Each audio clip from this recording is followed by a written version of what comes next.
Fiang's POV. Indigo, seriously, ayoko nga itong isuot eh. Bakit pa namimilit ka? Kung gusto mo, ikaw na lang magsuot niyan. Ani ako, tinulak pabalik dito ang damit. Ngumisi lang si Indigo sa binitawan ng braso ko. Minsan, kailangan mo ring sumubok na ibang style, Fiang. Oo, alam kong maganda ka sa mga sinusuot mo. But I really wanna see you in this today. Siguradong mas gaganda ka? Maganda? Maganda ako sa paningin, Indigo? Huminga ako na malalim at sinamaan siya ng tingin. Ngayon lang ha, I'm never wearing flowers again. Babala ako pa rito at lalong lumawak ang ngiti ni Indigo. Halata sa mukha nitong kasiyahan. Alam niya nanalo ito at ang kinagagalit ko, proud pa ito. Lalabas muna ako para makapagbihis ka. Ani Indigo at saka dumiretso palabas sa kwarto. Na ako na lang mag-isang nasa loob, napilitan na ako magbihis at isuot ang bulaklaking dress kahit labag sa loob ko. Katatapos ko lang ayusin ang strap ng floral sundress nang makarinig ako ng katok sa pinto. It was Indigo, of course. Ilang minuto pa lang tong nakakalabas, pero nambubulabog na agad. Takot ba siya na maglaho ko rito sa kwarto? Pagpasok nito sa loob, nanlaki ang mata nito and for a few seconds, he just stood there. Tinitigan niya ako na para bang ngayon niya lamang ako nakita sa buong buhay niya.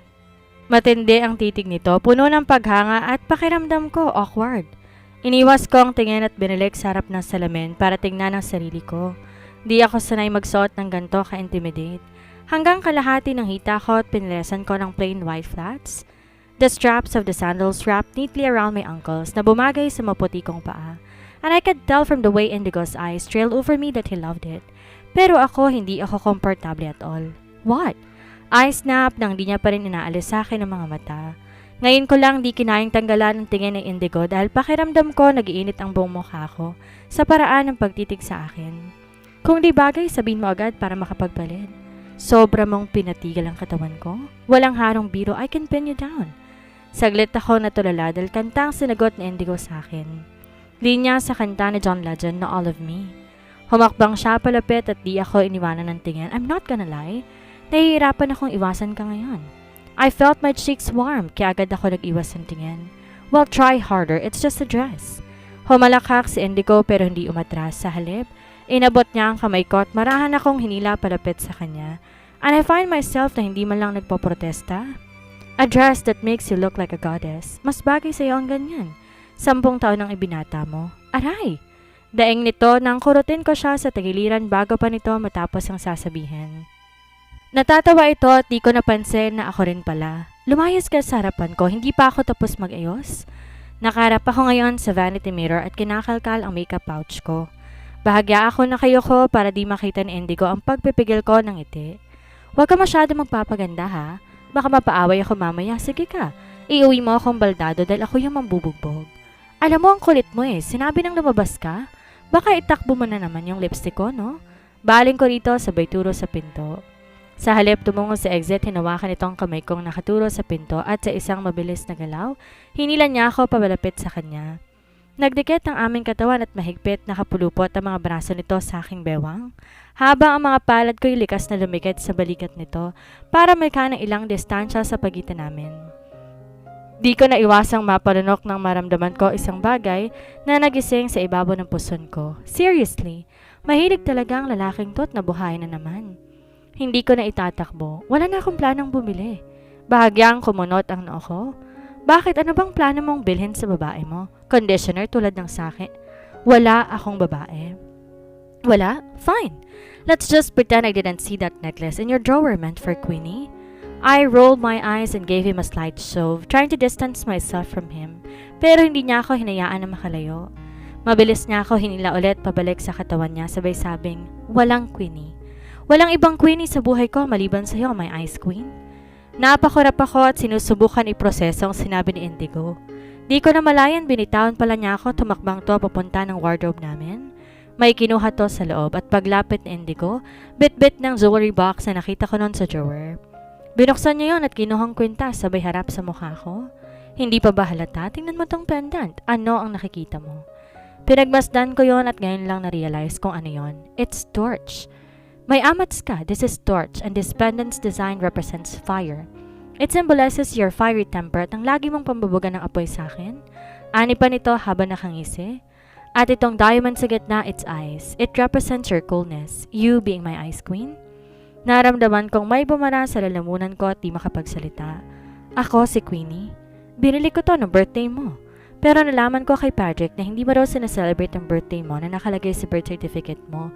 Kaya nahiya ako na ibigay ito sa'yo. Naisip ko, hintayin na lang totoo mong birthday, kaso wala na.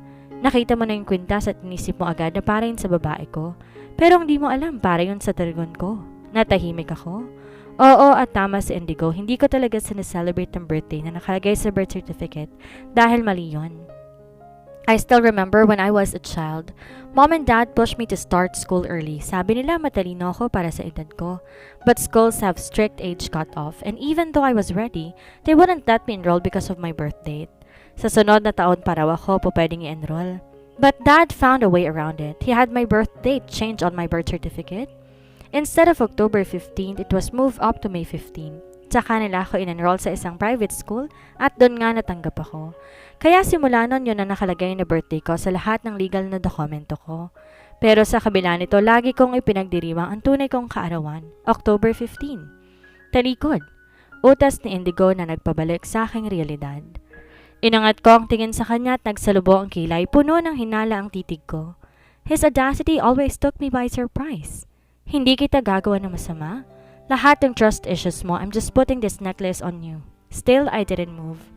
Nanatiling tense ang katawan ko nang hindi pa rin ako kumilos. He let out a small sigh, moving behind me instead.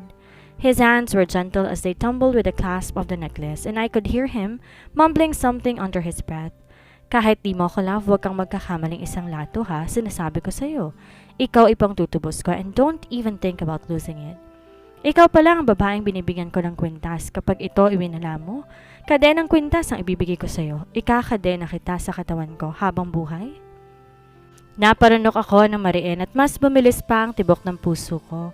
Di pamilyar sa akin ang ganitong pakiramdam. Di ko to naramdaman sa kanya noong una pa lang kami nagsasama dahil puro to kalokohan at lagi nang loloko lang. Pero ngayon ang paraan ng kamay niya ay bahagyang lumampi sa likod ng leeg ko habang sinisiguro ang pagkakahawak. And the way his words hung in the air, it was like he was giving me a piece of himself. Something real. Di ko na malayan nakabalik na siya sa harapan ko at pinagmamasdan ako habang nakangisi. Well, binabawi ko na yung sinabi ko dahil para na naman tong nandoloko. Ganyan pala kiligin ng dragon, tahimik lang. Ouch! Bahagya akong inilapat ang kamao ko sa tiyan ni Indigo na ikinatigil nito. Thanks for this. Mahina at seryoso kong sabi, bago muling hinarap ang vanity mirror para mag-ayos ng mukha. Dahil kanina pa si Indigo nakagayak, nagstay na lang to sa kwarto sa tabi ko habang pinanonood ako na mag-ayos. Gusto ko tong sipain palabas dahil hindi komportable ang panonood nito sa akin ng ganon. Pero alam ko kahit subukan ko, hindi ito matitinag. Kaya hinayaan ko lang tong manatili. Na matapos ako, I grabbed my sling bag from the bed. Let's go. Wait! Agad niya akong sinundan na malapit na ako sa pinto. Humarang to sa harapan ko. Anong flavor ng lipstick mo?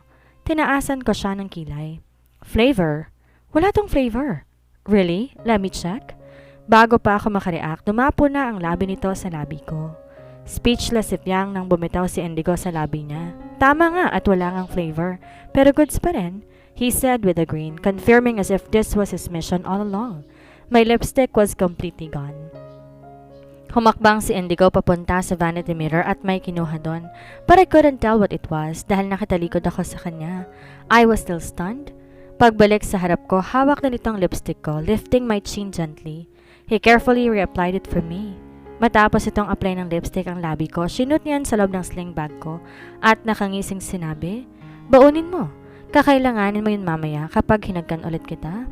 Humakbang na si Indigo palabas sa kwarto. Nakatitig lang ako sa kanya, half irritated, half something else. Hoy, halika na! Nasa tapat to ng pintuan ng balingan ako.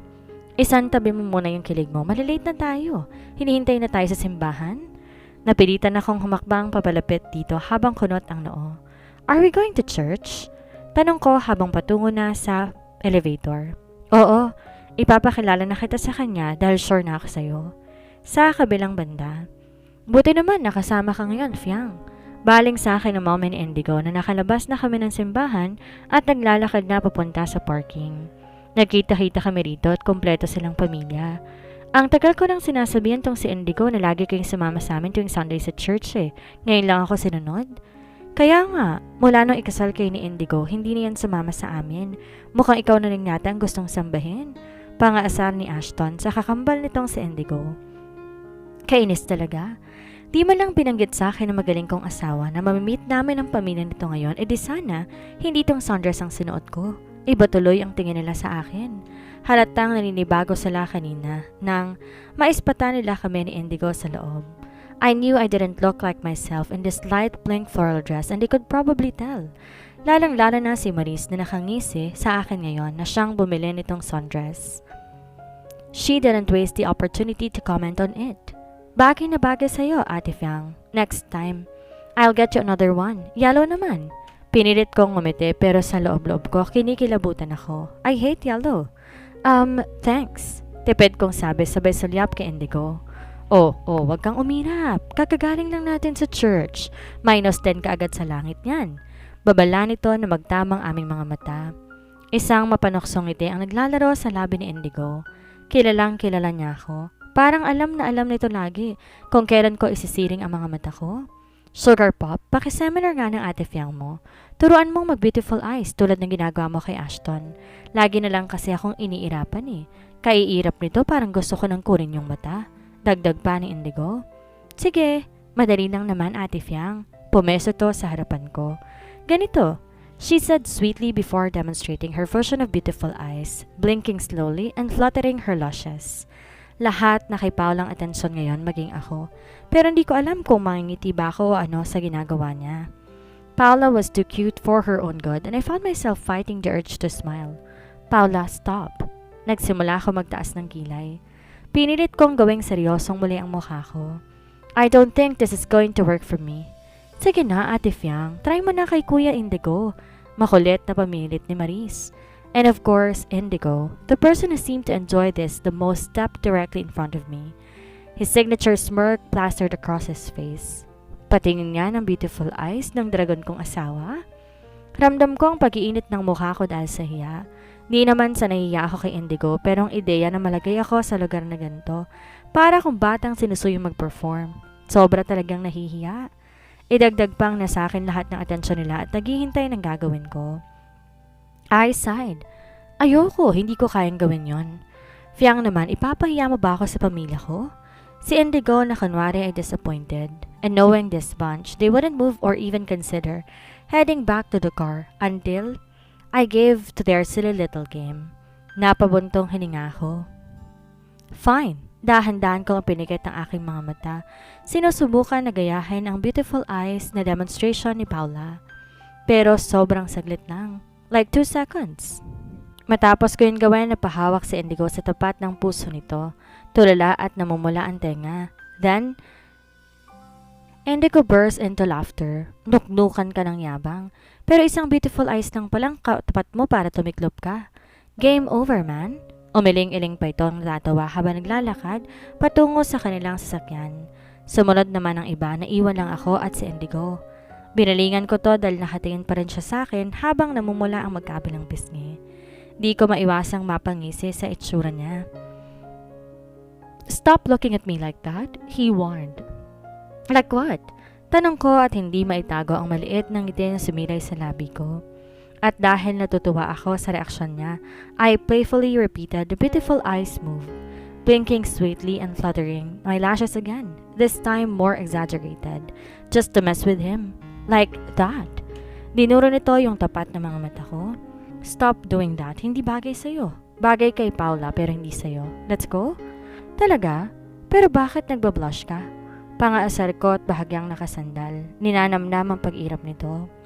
Fiang, huwag mo akong asarin. Ganitong nabubuhayin ako sa ginawa mo, baka mag-against the car ka sa akin.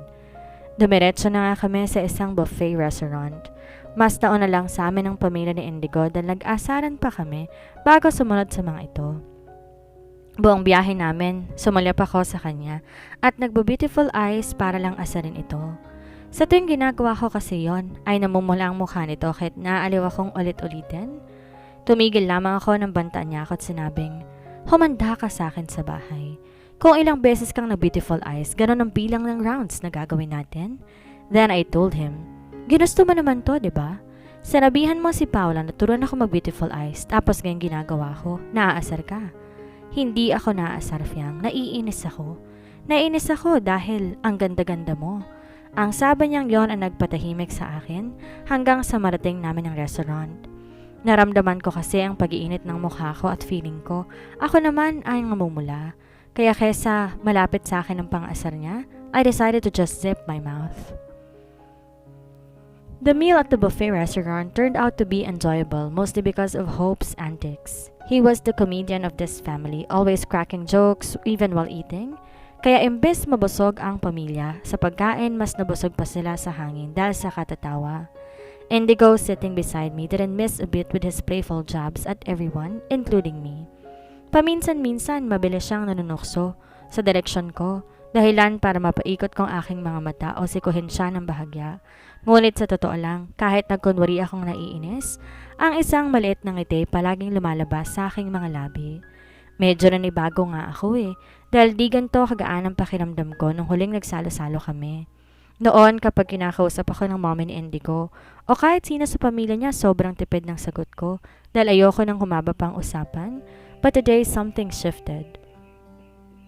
When his mom would ask me something, natagpuan kong sarili kong sumasagot, higit pa sa karaniwang maiikling tugon. And I didn't feel the urge to escape. It was new, and honestly, it felt kind of nice.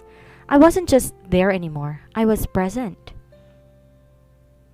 Hindi ko alam kung dahil ba yun sa madalas na pagbibiro at pagpapatawa ni Indigo kaya't active ang pakiramdam ko ngayon.